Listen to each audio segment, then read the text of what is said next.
عسلامة الناس كلهم، مرحبا بكم في فيديو جديد. اليوم ان شاء الله باش نحكيو على ديزاين باترن. باش نفهمو شنية هي ديزاين باترن اجا نشوفو شكون اللي اخترعها وعلاش.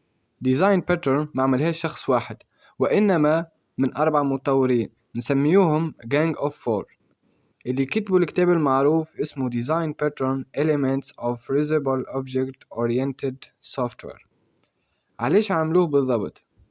هما لاحظوا اللي فما مشكلة تتعاود ديما وقت التصميم بالObject Oriented Programming اللي هي OOP. المشكلة هذه كانت موجودة، أما كل واحد يحلها بطريقته. لين جاو الجانج أوف فور وقالوا خلينا نسميو الحلول هذم ونفسروا كيفاش تتخدم باش تولي معروفة منتشرة ومفهومة عند الكل. يعني ديزاين باترن هو حل المشكلة متكررة تظهر أثناء الObject Oriented Design، عنده اسم معروف يخلي التواصل بين المطورين يكون أسهل. example، وقت تقول باش نستعمل سانجليتون اللي هو اسم متاع ديزاين باترن، أي ديفلوبر يفهمك شنو تقصد بلا ما تقعد تفسرله برشا. في الكتاب اللي قلنا عليه متاع الجانج أوف فور فما 23 ديزاين باترن معترف بهم رسميا، مقسمين 3 أنواع كبار. نوع الأول creational patterns أو pattern de création، يهتموا بكيفاش نعملوا لوبجي من الكرياسيون لينيسياليزاسيون اي كونفيغوراسيون. نلقاو فيهم 5 ديزاين باترن اللي هما سانجليتون، فاكتوري ميثود، ابستراكت فاكتوري، بيلدر والبروتوتايب. النوع الثاني structural pattern أو pattern de structure، يهتموا بتنظيم وتركيب لوبجي. عنا فيهم 7 ديزاين باترن: الادابتر، البريدج، الكومبوزيت، الديكوراتور، الفاساد، الفلاي ويت والبروكسي.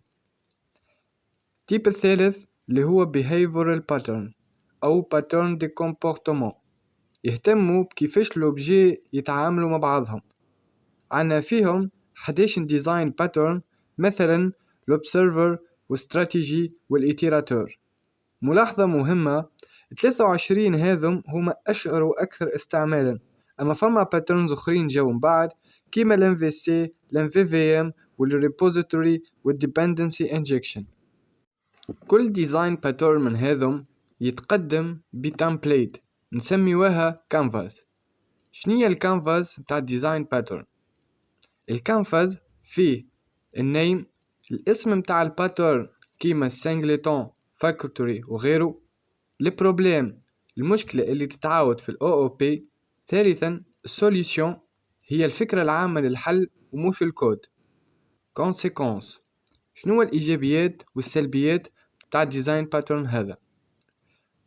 خامسا why to use، وقتاش نستعملوا الديزاين باترن هذا. علاش الكانفاس مهم؟ يخلي الباترن مفهوم، ينظم الأفكار، معناها من مشكلتك تعرف شنو لازم تستعمل طول، وهذا يسهل المقارنة بين الباترنز ويخلي التعامل أسرع. الخلاصة، الديزاين باترن هو حل معروف منظمة عنده كانفاس يتعاود استعماله في برشا مشاريع.